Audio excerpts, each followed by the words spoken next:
Hi everyone, welcome back to the channel. Today we're going to go through 10 of the most common myths and misconceptions about manifestation because there is so much stuff on the internet that is just not true.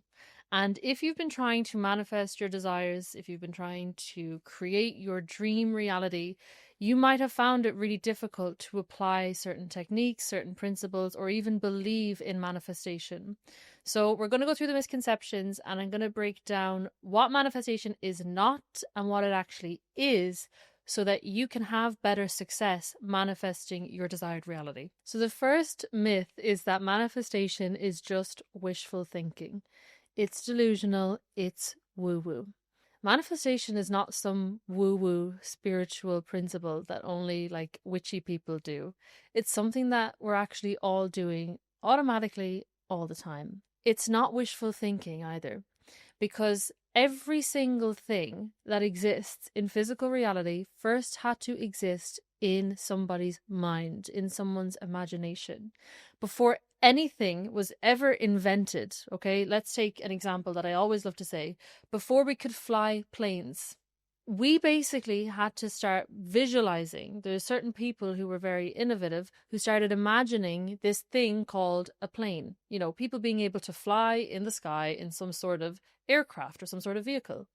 So at that time, that was wishful thinking to normal people who were in logic and thinking rationally.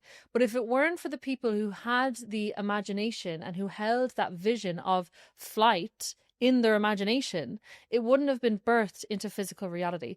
And it's the same thing for everything. This mic, this outfit, this plant, this chair, everything first had to exist in somebody's mind on the mental plane before it could be birthed on the physical plane.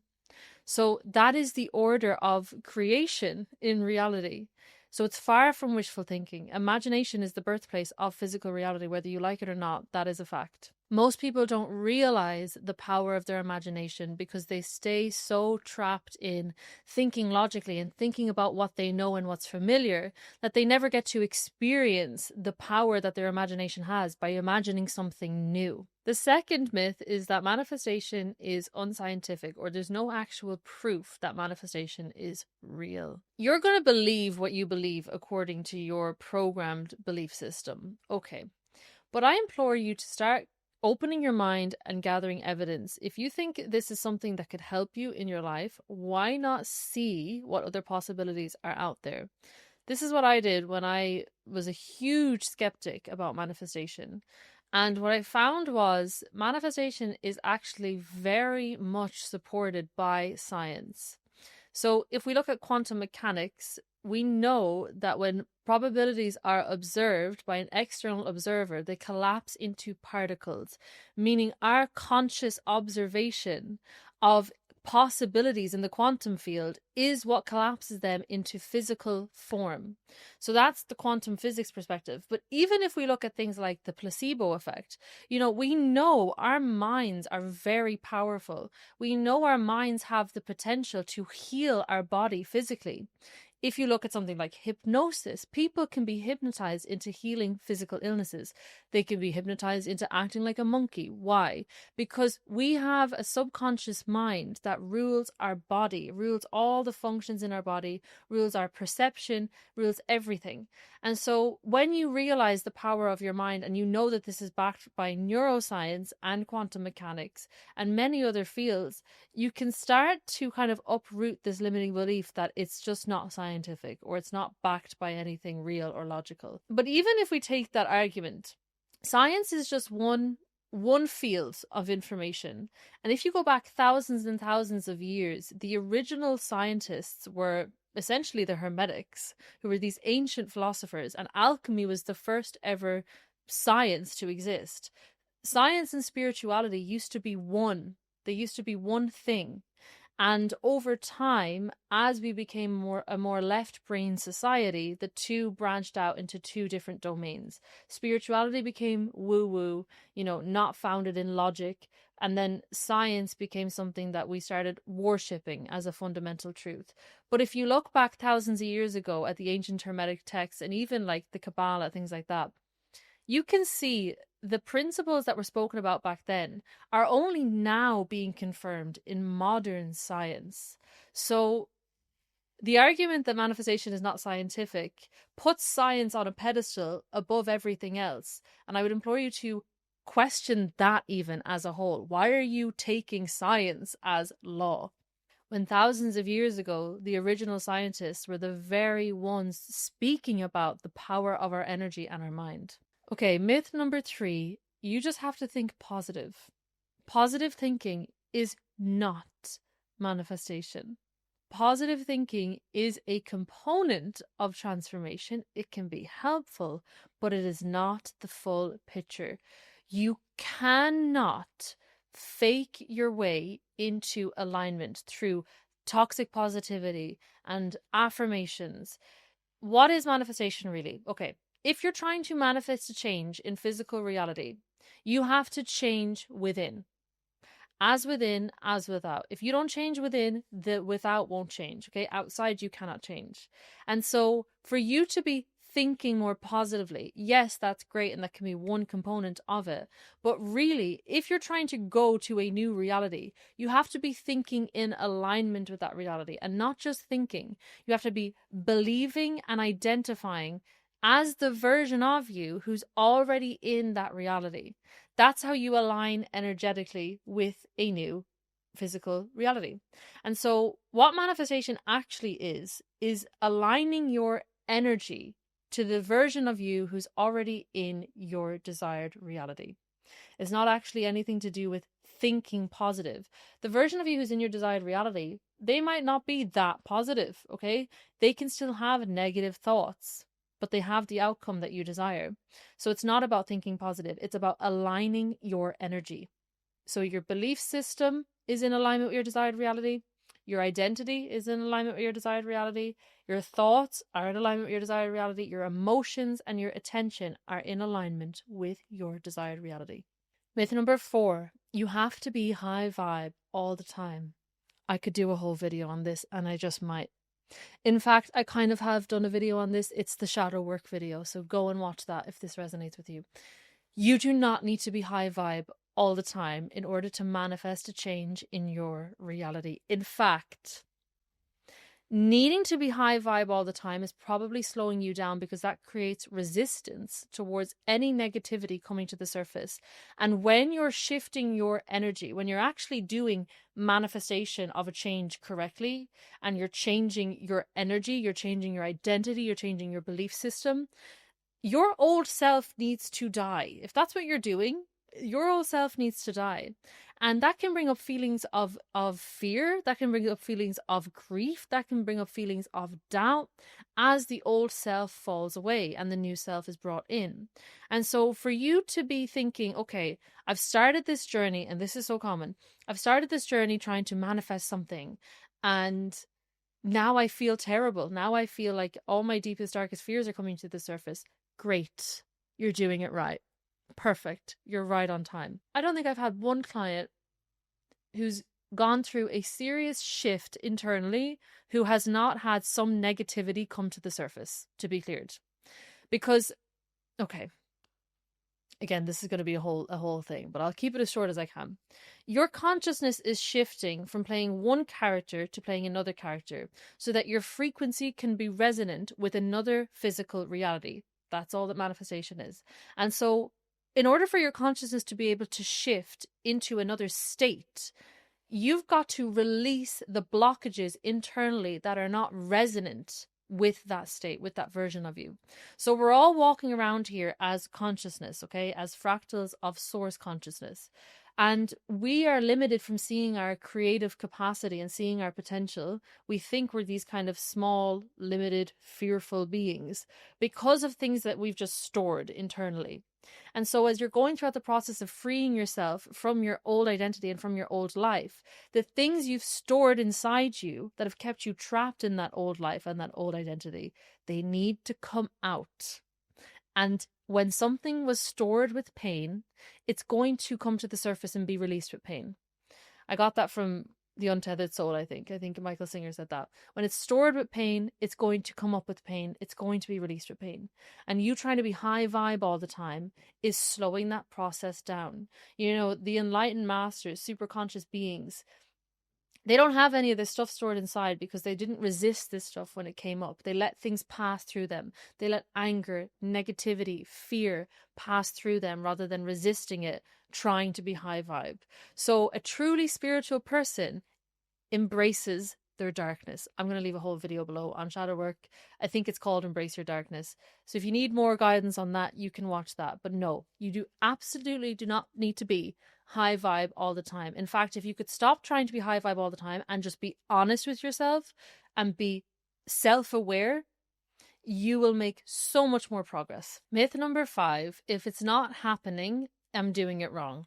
If I can't see it in my reality, it must not be working. Physical manifestation is the final 1% of the process of manifestation. So 99% of manifestation is completed before you see it in physical reality. Why? Because physical reality is the lowest vibrational realm, okay? If we look at the map of like scales of consciousness, we have the spiritual plane, which is the highest form of consciousness. We have the mental plane, which is like a middle form. And then we have the physical plane, which is the lowest form of consciousness. It's the densest. It's 3D reality, if you want to conceptualize it like that. The mental plane is 4D, 5D, and above that is the spiritual, 60, 70, etc., etc. And so it is an end result of the preceding planes of existence. So the shift needs to happen mentally, energetically, spiritually, emotionally, and then it will happen physically. So there is a time lag usually with the manifestation process for it to be reflected physically in front of you. And this is where most people fail in trying to manifest a change in reality. They get too caught up in seeing the change in reality and they decide, okay, it's not working. And then they change their energy internally. And then that's what kills the manifestation externally. So manifesting something, and I say this all the time in my community especially, manifesting a change internally has to be enough, because that is manifestation. It's not actually about the external reality. You are the cause, okay? Your energy, your identity, your emotions, your beliefs are the things that are aligning you with different experiences in physical reality. So using physical reality to dictate your state and saying, okay, I don't see it outside me yet, so I'm going to let all this doubt come in, I'm going to let all this fear come in, and I'm going to change what I'm doing and change my beliefs and change my energy and just give up. That's what's actually blocking your physical manifestation. And part of what's probably stopping it and delaying it even more is you waiting to see it externally. You have to be so okay with the internal transformation that you've had and let that be your manifestation, to the point that you don't even need to see it outside you. That's when you will see it. I'm going to give you an analogy to help you with this. Think about when you plant a seed in the ground. That's the same as when you change your belief, or when you change your identity, or when you set a new intention. You've planted this seed internally. What do you need to do then? You need to let it go and let it grow. So essentially, when you shift your energy internally, when you shift what you're thinking about in your mind, you are then you're changing your energy, and then you're allowing and you're surrendering it to the spiritual plane, to God, to the infinite, to figure out the how. Because that is the realm where everything already exists. You're not going to be the one to actually create the thing that you desire. You're just aligning with it with your energy. So you plant the energetic seed, then you let it go. You let it go. You coming in and looking for it and trying to figure out what, when, where, how, why, is basically you trying to come in and dig the seed out and build the plant with your two hands. Let nature unfold this for you. Let life unfold this for you like it does with everything. This universe has been here for 14 billion years. You know, all the things in nature, our bodies, our brains, us as human beings, everything that exists was not created by you. And so your desired reality is actually not going to be created by you either. Just like the plant in the ground coming out of the seed is not going to be created by you. You need to plant it and leave it alone. And so that's an analogy that can really help you. When you feel the need to cling on and look for something, let life unfold it for you. Let the universe, let God unfold this for you. Get out of the way and it will come so much faster. Myth number 7, negative thoughts attract bad things. This is not necessarily true. Of course, if you're thinking negatively all the time, that has a compounding effect. It depends on how you interact with your negative thoughts. So instead of spiraling into more negativity and judging yourself when you notice that you've been in a negative thought pattern, you have to start looking at this stuff as feedback. You know, just like the emotional state and not being high vibe all the time. If you have an emotional low, you have to take the lessons and observe what's happening and move through it with compassion for yourself and for your journey, okay?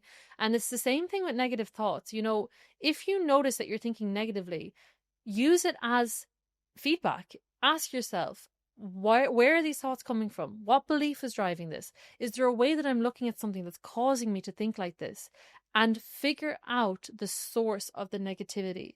It can be a blessing actually sometimes to have this stuff come up, because you can realize, wow, I have this belief that's been programmed into me that's been causing me to think like this every time, for example, I get in the car, every time I have a meeting, whatever it is.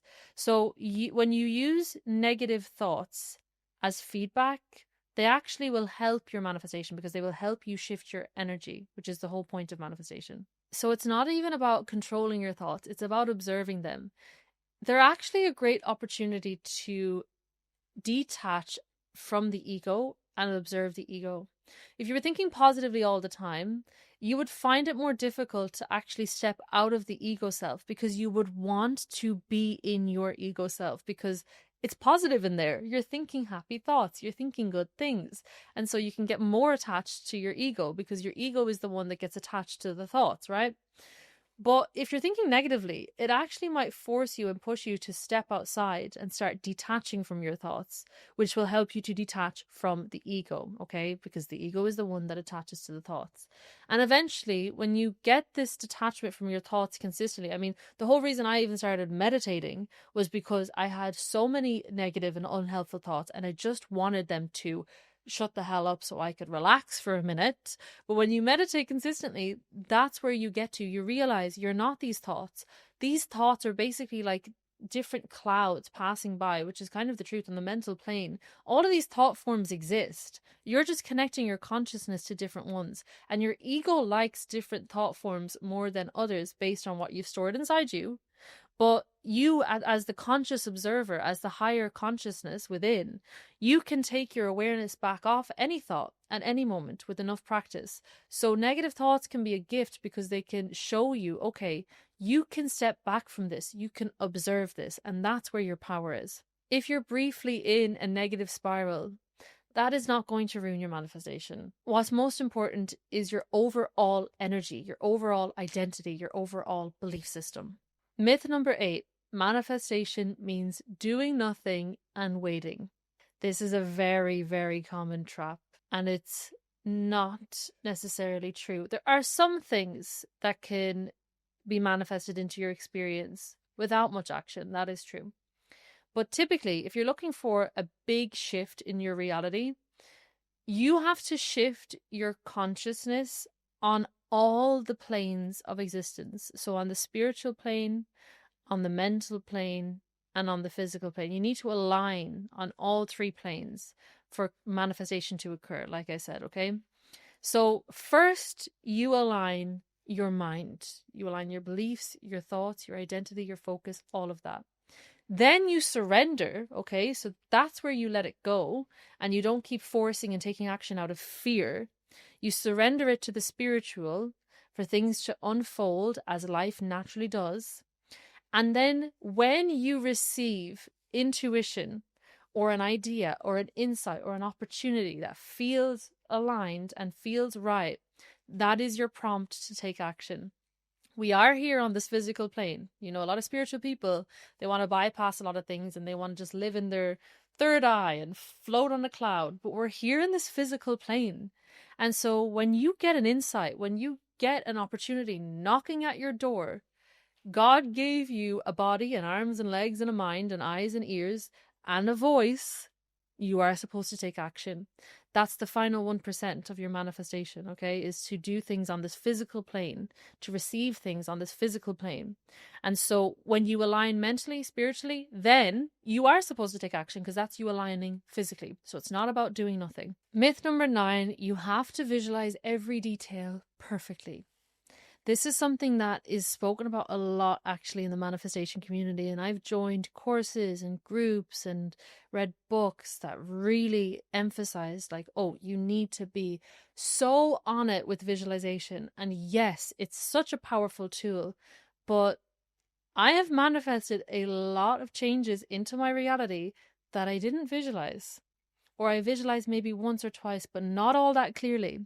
So what's more important than visualization is, once again, energetic alignment. Alignment in your identity, in your belief system, in your self-concept, in your emotional state, in your focus.